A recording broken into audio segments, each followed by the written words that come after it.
अब देखिए, आज हम यहाँ पर एक्सप्लेन करते हैं फॉरवर्ड बाइज पीएन जंक्शन। मतलब कि अब हमें पीएन जंक्शन को फॉरवर्ड बाइजिंग पे एक्ट कराना है, एक्टिवेट मोड में लाना है। तो कैसे इसे हम फॉरवर्ड बाइज में ऐड करते हैं और फॉरवर्ड बाइज में फंक्शन कैसे होते हैं, बहुत ध्यान से आपको समझना है। देखिए ध्यान से, सबसे पहले कि फॉरवर्ड बाइज होता क्या है, बताया था आपको हमने कि अगर हमारे पास सपोज ये हमने मान लिया, ये हमारे पास एक पीएन जंक्शन है, ठीक है, यहाँ पर ये ऐसे, ठीक है ना, ध्यान दीजिएगा। ये हमारे पास मान लीजिए पीएन जंक्शन है, ठीक है, ये हमारा पी टाइप है, ये हमारा एन टाइप है, ठीक। और यहाँ पर है हमारे पास होल्स और यहाँ पर है हमारे पास इलेक्ट्रॉन्स,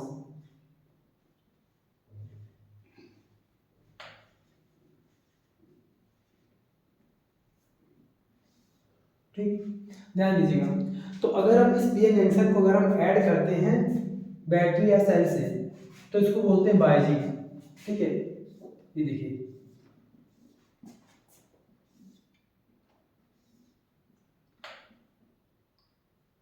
ये हमने यहाँ पर लगा दिया, एक सेल लगा दिया, ठीक है, यहाँ पर सेल या बैटरी। अब देखिए, बैटरी या सेल से जब हम ऐड करते हैं तो इसकी दो पॉसिबिलिटी होती है कि अगर पी टाइप को अगर हम बैटरी के पॉजिटिव वाले टर्मिनल से ऐड करते हैं, ठीक है, और एन टाइप को बैटरी या सेल के निगेटिव वाले पॉइंट से ऐड करते हैं, ये वाली सेल है, ठीक है ना। तो ऐसे ऐड करने को, ऐसे कॉम्बिनेशन को बोलते हैं हम लोग फॉरवर्ड बाइज्ड पीएन जंक्शन। ऐसा आपको बेसिक में बताया गया था, ठीक है। अब ये कैसे काम करता है, कैसे वर्क करता है और कैसे इसका हम ग्राफ ड्रॉ करेंगे, ध्यान समझिएगा, ठीक है। आप सबसे पहले जब हम पीएन जंक्शन को बनाते हैं, मेकअप करते हैं इसका, तो जब पी और एन को आपस में अटैच करते हैं, तो आपसे कहा था मैंने कि जंक्शन जो होता है, जंक्शन के पास अगर हम देखेंगे तो एन रीजन में इलेक्ट्रॉन्स होंगे और जंक्शन के पी रीजन में होल्स होंगे। तो ये इलेक्ट्रॉन चले जाएंगे होल्स के पास ऐसे करके, ठीक है ना। तो देखिए, ये जो पूरा आपका एक यहाँ पर एरिया बन जाएगा, इस पूरे एरिया में ना इलेक्ट्रॉन दिखेंगे आपको और ना आपको होल दिखेंगे, क्योंकि इलेक्ट्रॉन कहाँ चले गए, होल के अंदर। तो अगर इसको हम एक्सप्लेन करें डायग्राम के अकॉर्डिंग, तो आपको कुछ यहाँ पर ऐसा कुछ यहाँ पर दिखाई पड़ेगा, ठीक। ये पूरा इस तरह से, मतलब कि इस वाले रीजन में ना इलेक्ट्रॉन है और ना होल्स है, ठीक। तो ऐसे रीजन को हमने बताया था कि ऐसे रीजन को हम बोलते हैं डिप्लीशन लेयर, डिप्लीशन लेयर, यानी कि जिस लेयर के अंदर कोई भी इलेक्ट्रॉन्स, कोई भी होल्स नहीं है, ठीक। और अगर हमने मान लिया कि जब भी अगर एन वाले रीजन से इलेक्ट्रॉन जब मर्ज करेगा कहाँ पर, होल में, तो ये पूरा टर्मिनल हमारा बन जाएगा पॉजिटिव, ठीक है। और जहां पर जाएगा वो हमारा पूरा एरिया बन जाएगा निगेटिव, ठीक है ना। तो इस तरह से इसके अंदर एक इलेक्ट्रिक फील्ड आ जाएगा, जिसको हम बोलते हैं ऐसे ऐसे काम करेगा इलेक्ट्रिक फील्ड, जिसको हम नाम दे देंगे यहाँ पर ई आई। ई आई का मतलब internal electric field inside the PN junction, ठीक। अब देखिए ध्यान से, मान लिया हमारे पास यहाँ पर सेल है, तो सेल का खुद का भी इलेक्ट्रिक फील्ड होगा। सेल का इलेक्ट्रिक फील्ड काम करता है प्लस से माइनस की ओर, ऐसे काम करेगा। इसको हमने मान लिया ई एक्सटर्नल, यानी कि बाहर वाला इलेक्ट्रिक फील्ड, ठीक है ना। क्लियर यहाँ तक ना। और आप सबने ये कहा था कि जब एक बार जब डिप्लीशन लेयर बन जाएगा, तो इस केस में एन का कोई भी इलेक्ट्रॉन जंप करके पी में नहीं आ पाएगा, क्योंकि इलेक्ट्रिक फील्ड है वो इलेक्ट्रॉन को अपने अगेंस्ट पुश करेगा और होल्स को अपने अलोंग पुश करेगा। तो इस तरह से कोई भी इलेक्ट्रॉन किसी भी होल से कनेक्ट नहीं हो पाएगा, और जब इलेक्ट्रॉन फ्लो नहीं होगा तो करंट फ्लो नहीं होगा, यानी कि तब ये वर्क नहीं करेगा, ठीक है ना। तो जैसे हमने यहाँ पर बाइजिंग कर दी, कौन सी बाइजिंग, फॉरवर्ड बाइजिंग। तो इस केस में ध्यान से सुनिएगा, यहाँ पर क्या होगा, जो सेल का जो इलेक्ट्रिक फील्ड है वो electric field internal electric field के अगेंस्ट है, अपोजिट है। तो यहाँ पर क्या करेंगे हम लोग, अच्छा सेल का कुछ वोल्टेज होगा ना, मैंने एज्यूम कर लिया कि सेल का वोल्टेज मान लीजिए हमने 2.1 वोल्ट तक इंक्रीज किया, और कहाँ से, फ्रॉम 0 वोल्ट। हमने यहाँ पर एक सेल लगाया, पहले शुरुआत में सेल की जो पोटेंशियल की वैल्यू मान लीजिए 0 थी, और 0 से करते करते वेरिएबल फॉर्म में हमने 2.1 तक कर दिया, ठीक है। अगर ये डिप्लीशन लेयर है, तो आपसे मैंने बताया था कि इसके अंदर एक प्रोड्यूस होता है पोटेंशियल बैरियर, ध्यान दीजिएगा, पोटेंशियल बैरियर, और इसको हमने सिंबल दे दिया मान लीजिए वीबी। पोटेंशियल बैरियर का सिंबल यहाँ पर मान लिया हमने वीबी, ये इसके अंदर का पोटेंशियल है, ठीक है, वीबी। और हमने इस Vb की वैल्यू एज्यूम कर ली, मान लीजिए 1.1, ठीक है ना, कितना मान लिया हमने 1.1 वोल्ट एज्यूम कर लिया, मान लिया हमने यहाँ पर 1.1 वोल्ट, ठीक, ऐसे करके कुछ भी यहाँ पर आप नंबर एज्यूम कर सकते हैं, ठीक है। अब यहाँ पर क्या होगा कि जैसे जैसे हम लोग यहाँ पर सेल का वोल्टेज बढ़ाते जाएंगे वैसे वैसे एक्सटर्नल इलेक्ट्रिक जो फील्ड है, बाहर वाला जो इलेक्ट्रिक फील्ड है वो सेल के इलेक्ट्रिक फील्ड का अपोजिशन करेगा। कैसे करेगा वो सुनिए, जैसे हमने यहाँ पर वोल्टेज बढ़ाया तो ये प्लस वाला इस वाले पूरे पूरे प्लस वाले को यहाँ पर पूरा प्लस हो गया, ठीक है ना, और ये माइनस वाला यहाँ पर क्या हो गया, पूरा माइनस हो गया, ठीक है ना। तो ये पूरे होल्स को पुश करेगा किस तरफ, एन की ओर, और जो सेल का जो नेगेटिव वाला जो है पॉइंट वो एन के इलेक्ट्रॉन्स को पी की ओर पुश करेगा, यानी कि ये कॉन्ट्रैक्ट होंगे, ये और पुश होंगे आपस में। जैसे जैसे इलेक्ट्रिक फील्ड बढ़ाते जाएंगे वैसे वैसे इंटरनल इलेक्ट्रिक फील्ड कम होता जाएगा, लगातार कम होता है। मान लीजिए पहले यहाँ पर है फिर यहाँ तक आएगा, ऐसे करते करते यहाँ पर क्या होगा, इनकी जो थिकनेस है एक्सटर्नल इलेक्ट्रिक फील्ड जो है वो इंटरनल इलेक्ट्रिक फील्ड को लगातार क्या करेगा, पुश करेगा। कम करते करते एक टाइम क्या आएगा कि ये पूरा डिप्लेशन लेयर पूरी तरह से खत्म हो जाएगा। कैसे खत्म हो जाएगा, ये जो माइनस वाले जो पावर है यहाँ पर, ये माइनस वाला टर्मिनल इलेक्ट्रॉन ये भी कैसे हैं, ये खुद में कैसे हैं, माइनस के हैं, और यहाँ भी कैसा हो गया, माइनस हो गया। तो ये सारे इलेक्ट्रॉन्स को पहले बहुत तेजी से पुश करता है किस तरफ, पी की ओर, और जो पी के पास जो होल्स हैं वो कैसे होते हैं, पॉजिटिव, और ये कैसा पॉजिटिव है, तो ये क्या करेगा, होल्स को पुश करेगा एन की ओर। तो ये लगातार जब पुश होंगे ना ऐसे करके, तो लगातार डिप्लेशन लेयर अपने आप में कम होता जाता है। कैसे, आपने 0 से कहां तक कर दिया, 2.1 तक कर दिया। जिस समय आप पहुंचेंगे ना यहाँ पर 0 से आप पहुंचेंगे 1.0 तक, यानी कि 1 वोल्ट तक, तो ये वैल्यू ना 1.0 वोल्ट, ये पोटेंशियल बैरियर की वैल्यू के पास पहुंच चुकी है। तब भी यहाँ पर देखिए 0.1 का अंतर है, यहाँ पर 1.0 है और यहाँ पर 1.1 है, तब ये थोड़ा सा बचा रहेगा। लेकिन जैसे ही आप इसको इंक्रीज करके कर देंगे 1.1 वोल्ट तक, उस केस में बैरियर टूट जाएगा, मतलब ये पूरा खत्म। तो ये डायग्राम कुछ आपको ऐसा दिखाई पड़ेगा, ध्यान दीजिएगा। अच्छा, ऐसा कब, जब हमने Vb की वैल्यू के इक्वल कर दिया है E ऑफ सेल, मान लीजिए सेल का वोल्टेज हमने सेम कर दिया है, तो कुछ आपको कुछ ऐसा यहाँ पर दिखाई पड़ेगा, ऐसे करके यहाँ पर होल्स है ऐसे करके, और यहाँ पर इलेक्ट्रॉन्स है। अब यहाँ पर देखिए, यहाँ पर कोई भी बैरियर आपको नहीं दिख रहा है, यहाँ पर कोई बैरियर नहीं है, और तब आसानी से इलेक्ट्रॉन्स क्या होंगे, पुश हो जाएंगे, आ जाएंगे कहाँ पर, पी वाले में, बहुत तेजी से। और जैसे जैसे हम 1.1 वोल्ट से और बढ़ाते जाएंगे वोल्टेज, वैसे वैसे इलेक्ट्रॉन और तेजी से मूव करते हुए आ जाएंगे पी में, और पी वाले पुश होकर चले जाएंगे एन में। क्लियर है यहाँ तक? अब देखिए ध्यान से, आप मेरा इसको मेरा कुछ अच्छे से कर रहे हैं एक्सप्लेन आपको, और सुनिए।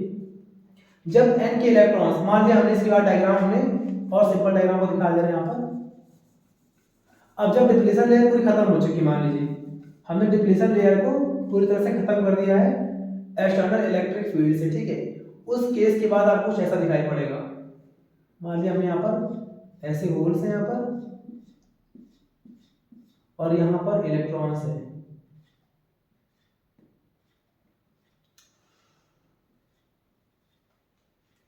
ठीक। अब देखिए, अब जैसे यहाँ पर हमने और इसकी पावर बढ़ा दी, सेल की हमने और पावर को इंक्रीज कर दिया, तो ये जो आपको दिख रहा है टर्मिनल, ये पूरा सिरा ये और नेगेटिव हो गया। जितना ज्यादा नेगेटिव होगा उतनी तेजी से इलेक्ट्रॉन को पुश करेगा पी की ओर, तो इलेक्ट्रॉन यहाँ पर आएंगे, फिर यहाँ से यहाँ पर, यहाँ से यहाँ पर, क्योंकि ये यहाँ पर आएगा इलेक्ट्रॉन, तो ये होल क्या करेगा, इसको और अट्रैक्ट कर लेगा, इसके प्लेस को ये ले लेगा। तो लगातार यहाँ पर क्या बना, होल यहाँ पर, होल यहाँ पर, होल, क्योंकि जैसे जैसे इलेक्ट्रॉन यहाँ पर आते जाएंगे ऐसे करके, तो इलेक्ट्रॉन आगे बढ़ते जा रहे हैं और होल वहां पर जा रहे हैं। क्लियर ना? और इस होल से होते हुए इलेक्ट्रॉन यहाँ पर आके एंटर कर जाएगा। इलेक्ट्रॉन कहाँ पे, सेल के अंदर। तो ये जो है ना, ये हमारा क्या है, ये है हमारा motion of electron, motion of electron. अगर इस तरफ इलेक्ट्रॉन मूव कर रहे हैं, ये एरो आपको यहाँ पर क्या दिखा रहा है, करंट नहीं है यहाँ पर, एरो यहाँ पर इलेक्ट्रॉन के मोशन को दिखा रहा है। तो अगर इस तरफ इलेक्ट्रॉन मूव कर रहे हैं तो करंट कैसे मूव करेगा, ऐसे करके, मतलब करंट जो होगा वो आपको ऐसे करके यहाँ पर करंट यहाँ पर मूव करेगा। क्लियर ना? क्योंकि जिस तरफ इलेक्ट्रॉन फ्लो होते हैं उसके अगेंस्ट में करंट फ्लो होता है। तो ऐसे करके पूरे इलेक्ट्रॉन, अच्छा, जो भी यहाँ पर इलेक्ट्रॉन कम पड़ रहे हैं वो फिर बैटरी या सेल के नेगेटिव वाले टर्मिनल से इलेक्ट्रॉन निकलकर यहाँ पर उसका प्लेस ले लेंगे। तो लगातार इलेक्ट्रॉन्स यहाँ से होते इलेक्ट्रॉन्स ऐसे करके मूव करते करते एंटर कर जाएगा। तो इस पूरे सर्किट में क्या हो रहा है, इस पूरे सर्किट में इलेक्ट्रॉन्स एन से पी से होते हुए सेल के पॉजिटिव में जा रहे हैं और फिर नेगेटिव से निकलकर फिर से वापस एन में आ रहे हैं। क्योंकि एन में आ चुके हैं अब होल्स। तो ये पूरे सर्किट में इस तरह से क्या होता है, करंट अच्छे से फ्लो होना स्टार्ट हो जाता है। क्लियर है? इसको हम लोग बोलते हैं क्या, फॉरवर्ड बायस। और फॉरवर्ड बायस जो होता है ये बिहेव करता है लाइक एज कंडक्टर, ये बिहेव करता है कब, जब हम पी जंक्शन को एक्टिवेट करते हैं फॉरवर्ड बायस की कंडीशन में। ठीक है, अब देखिए ध्यान से यहाँ पर, इसके बाद यहाँ पर हमें पढ़ना होता है इसका सिंबल, पीएन जंक्शन का सिंबल क्या होता है। सिंबल कुछ हम ऐसे दिखाते हैं, सिंबल यहाँ पर देखिए, ये एक सिंबल है किसका, पीएन जंक्शन का, जिसमें कि आपको दिख रहा है एरो, ट्रायंगल वाला पार्ट, ये ट्रायंगल वाला पार्ट होता है पी और ये होता है एन। क्लियर ना? क्योंकि देखिए क्यों ऐसा होता है, सिंबल यहाँ पर क्यों ऐसा दिया गया है, क्योंकि एन से इलेक्ट्रॉन जाते हैं कहाँ पर, पी की ओर। क्योंकि इलेक्ट्रॉन अगर मान लीजिए इलेक्ट्रॉन को अगर एक बार हम फ्रीडम दे दें, अभी ये बाइजिंग पर नहीं है, ना ये फॉरवर्ड बाइजिंग पर है अभी, और ना ये रिवर्स बाइजिंग पर है, ये केवल एक सिंबल है किसका, पीएन जंक्शन का केवल सिंबल है। बात आ रही है कि सिंबल में ऐसे यहाँ पर क्यों दिया गया, क्योंकि देखिए अगर यहाँ पर हम फ्रीडम दे दें इलेक्ट्रॉन्स को मूव होने के लिए, तो इलेक्ट्रॉन्स एन से निकलेंगे और कहाँ जाएंगे, पी वाले में, इलेक्ट्रॉन्स माइनस से कहाँ जाएंगे, प्लस में। तो अगर इस तरफ इलेक्ट्रॉन जाएंगे, ये हमारा क्या है, ये हमारा हो गया मोशन ऑफ इलेक्ट्रॉन्स। अगर इलेक्ट्रॉन अगर इस तरफ मूव कर रहे हैं तो कॉमन सी बात है करंट कैसे फ्लो होगा, करंट हमारा ऐसे फ्लो होगा। तो आपको दिख रहा है यहाँ पर ये एरो वाला पार्ट है, ये एरो वाला पार्ट दिखाता है करंट के फ्लो होने की डायरेक्शन को, यानी कि प्लस से माइनस, मतलब पॉजिटिव से होल से इलेक्ट्रॉन की ओर करंट फ्लो होता है, क्योंकि एन से पी की ओर इलेक्ट्रॉन फ्लो होते हैं। क्लियर ना? इस तरह से यहाँ पर एक सिंबल यहाँ पर दिया गया है। ठीक, और ये आपको यहाँ पर मालूम चल गया कि फॉरवर्ड बायस में करंट फ्लो होता है, और जो इसकी वर्किंग है आपको अपने अकॉर्डिंग लिख लीजिएगा, वरना अगर हमें समय मिलेगा तो हम इसके नोट्स को बनाकर इसमें डिस्क्रिप्शन में अपलोड कर देंगे। ठीक है, अब इसके बाद देखिए पर ध्यान से इसका ग्राफ कैसे बनता है। देखिए ग्राफ इसका, मान लिया हमने यहाँ पर ग्राफ के लिए, चलिए मैं यहाँ दिखा दे रहा हूँ।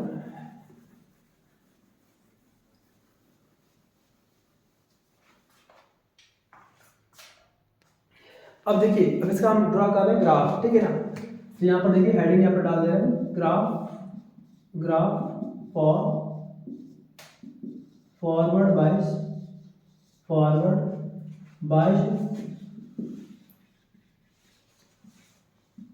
PN junction.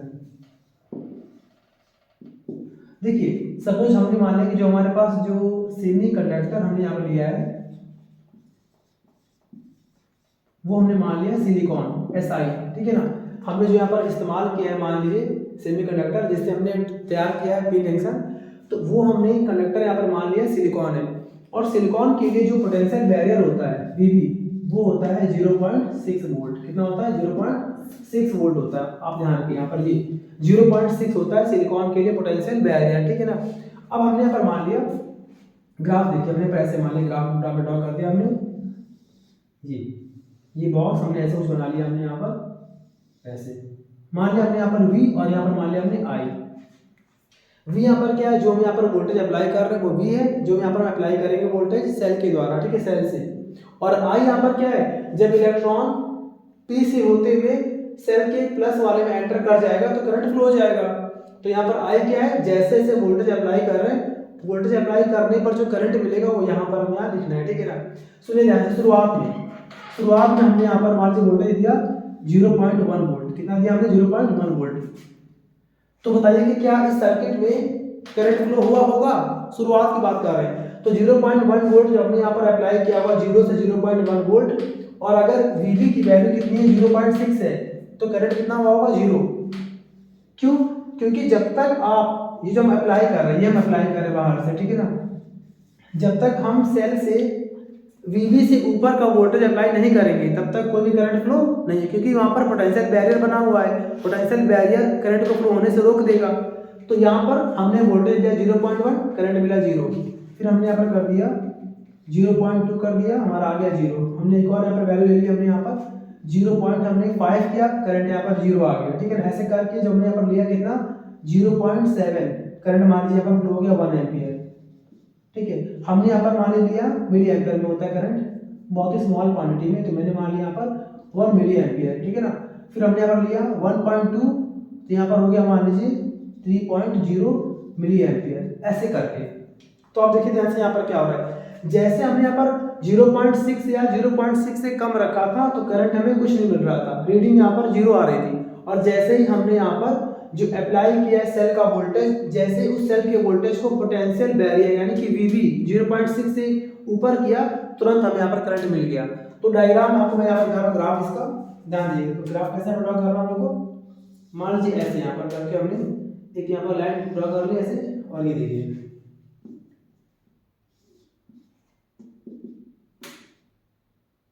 ये हमने मान लिया आई है, ठीक, ध्यान दीजिए यहाँ पे जरा, ठीक, हमने यहाँ पर मान लिया आई और बी मान लिया, ठीक, और हमने यहाँ पर लेना 0, ये आपको दिखा रहा है करंट को और ये आपको दिखा रहा है वोल्टेज को, ठीक।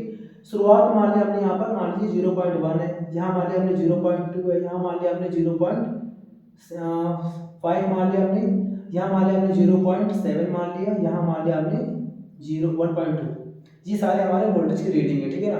तो शुरुआत में 0.1 दिया, करंट 0 है, जहाँ तक पूरा करंट हमारा 0 आ रहा था, यहाँ तक 0.5, ये देखिए हल्का सा क्लियर ना, मतलब कि 0.1 पर करंट 0 है, करंट अभी 0 है 0.1 पर भी, 0.2 पर भी ऊपर कुछ नहीं आया, 0.5 पर भी ऊपर में ग्राफ कुछ नहीं आया।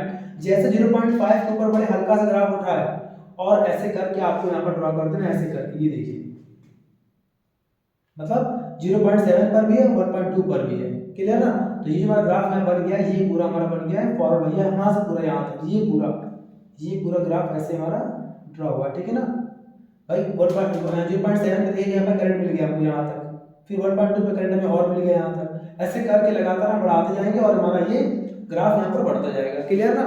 तो ये पूरा आप दिखा दीजिएगा, इससे हम लोग लेते हैं आमतौर पर मिली एम्पियर पे, ठीक है ना, और ये हमारा है वोल्ट पर, ठीक है ना। तो ये सिंपल सा ग्राफ हो गया इसका, और ये पूरा इसका मैकेनिज्म हो गया, कॉपी कर लीजिए जल्दी से।